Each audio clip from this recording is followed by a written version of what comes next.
ময়না কাঠের শক্তি পূজা যুগচ্ছেদন এর মাধ্যমেই বড় দেবীর পূজার সূচনা হলো কোচবিহারে। কোচবিহার রাজ আমলে প্রতিষ্ঠিত বড় দেবী। কোচবিহারের দুর্গাপূজা বলতে বড় দেবীর পুজো সবথেকে গুরুত্বপূর্ণ এবং ঐতিহ্যবাহী। এই পুজোর প্রচুর রীতিনীতি রয়েছে, তার মধ্যে প্রথম এবং প্রধান রীতি হলো শক্তি কাঠের পুজো। মঙ্গলবার কোচবিহার ডাঙ্গর রাই মন্দিরে শক্তি পূজার মাধ্যমে বড় দেবীর পূজার সূচনা হলো। শক্তি অর্থাৎ মেরুদণ্ড, বিশেষ প্রজাতির কাঠ থেকে এই মেরুদণ্ড নির্মাণ করা হয় বড় দেবীর। ময়না কাঠ, এই কাঠ এই মন্ত্রের মাধ্যমে শক্তি স্থাপন করেন রাজপুরোহিত দীনেন্দ্রনাথ ভট্টাচার্য। সম্পূর্ণ পুজোর সময় 2 ঘন্টার উপরে ফল ফুল দিয়ে শক্তি দণ্ডকে বোধন করা হয়। স্নান করিয়ে নতুন বস্ত্র পরানো হয়। এই শক্তি দণ্ড ডাঙ্গর রাই মন্দির থেকে নিয়ে যাওয়া হয় মদনমোহন মন্দিরে। সেইখানে 1 মাস যাবৎ পুজো হয়। রাজপুরোহিত বলেন, এই পুজোয় বলি প্রথা প্রচলিত আছে। মূলত শক্তি পুজোয় রক্তের প্রয়োজন হয় রাজবিধি মেনে। বর্তমানে কবুতর বলি দেওয়া হয়। 1 মাস পুজো হওয়ার পরে এই কাঠ চলে যায় মায়ের মেরুদণ্ড হিসেবে স্থাপিত হতে। এই কাঠের ওপর ভিত্তি করেই গোটা মূর্তিটি তৈরি হয়। বড় দেবীর মূর্তি কোচবিহারের ঐতিহ্য তথা রাজগৌরবের প্রতীক। মদনমোহন বাড়ি থেকে এই শক্তি দণ্ড চলে যায় বড় দেবী মন্দিরে। সেখানেই নির্মাণ হয় বড় দেবী। শ্রাবণের শুক্লা অষ্টমী তিথিতে পুজো হয় ময়না কাঠের। এই পুজোকে বলা হয় যুগচ্ছেদন। কৃষ্ণ অষ্টমীতে দেবী বাড়িতে পুজো শুরু হয় বড় দেবীর বাড়িতে। রাধা অষ্টমী তিথিতে বড় দেবীর মন্দিরে যাবে ময়না কাঠ এবং সেখানেই মূর্তি নির্মাণ শুরু হবে। তারপরে পুজোর সময় পুজো হবে দেবীর। আজ সন্ধ্যায় দুয়ার বক্সি ঢাক বাজনার সহকারে পুজো হওয়া এই ময়না কাঠ মদনমোহন বাড়িতে নিয়ে যাবেন। বড় দেবীর পুজো কবে শুরু হয়েছিল তা বলা এক প্রকার অসম্ভব। তবে আনুমানিক প্রায় 553 বছর আগে এই পুজোর সূচনা করেন কোচবিহারের মহারাজা।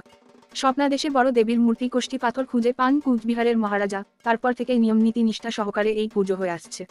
এছাড়াও রয়েছে রাজ আমলের পুঁথি। লেখা রয়েছে পুজোর সমস্ত নিয়মকানুন এবং আচার আর অনুষ্ঠান। এই পুঁথির উপর ভিত্তি করে কোচবিহার মদনমোহন বাড়ি সহ দেবত্র ট্রাস্ট বোর্ডের সমস্ত দেবদেবীর পূজা সম্পন্ন হয়।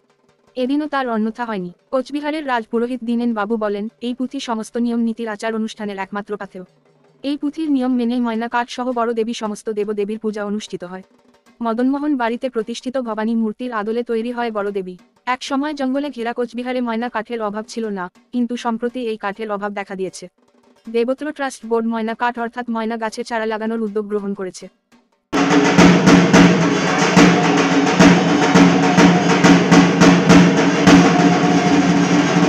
তাৎপর্য হলো মহারাজ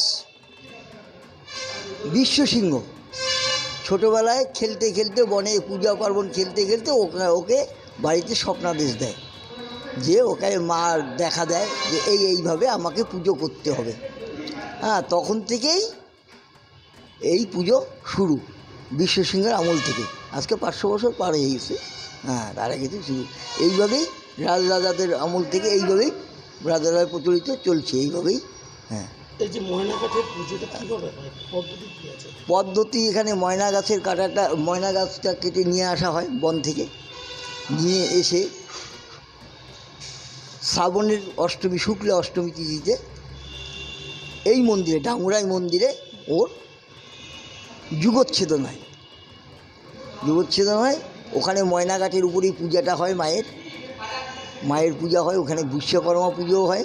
হওয়ার পরেই এই ময়না কাঠের ওখানে চলে যাবে সন্ধ্যার সময় মদনমোহন বাড়িতে। ওখানে সন্ধ্যার সময় চলে যাবে, 1 মাস ওখানে থাকবে। তো 1 মাস পর ভাদ্র শুক্লা অষ্টমীতে আবার আসবে দেইবাড়িতে। ওখানেই ময়না কাঠের পুজো হবে, বাস্তু পুজো হবে।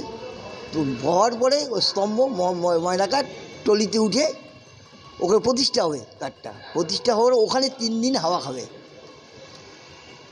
খাওয়ার পর 4 দিনের মাথায় আমাদের যে চিত্রকর আছে উনি তখন মাটি খড় দিয়ে মাকে তৈরি করা শুরু করবে। মূলত এটাই তো মায়ের মেরুদণ্ড হিসেবে। হ্যাঁ, এটাই মেরুদণ্ড মায়ের। এর উপরেই পুরো কাঠামোটা তৈরি হবে। এই পুজোয় বলি প্রথা প্রচলিত? হ্যাঁ, আছে। আজকেও বলি আছে, আজকে থেকেই বলি। আজকে বলি হবে, ভোগ হবে। এখানে ভোগটা বিশেষ করে পরমান্ন হয়, মিষ্টান্ন ভোগটা হয় এখানে। মিষ্টান্ন ভোগ বলি এই হিসেবে চলে আসছে। আপনার নাম? শ্রী দীনেন্দ্রনাথ ভট্টাচার্য।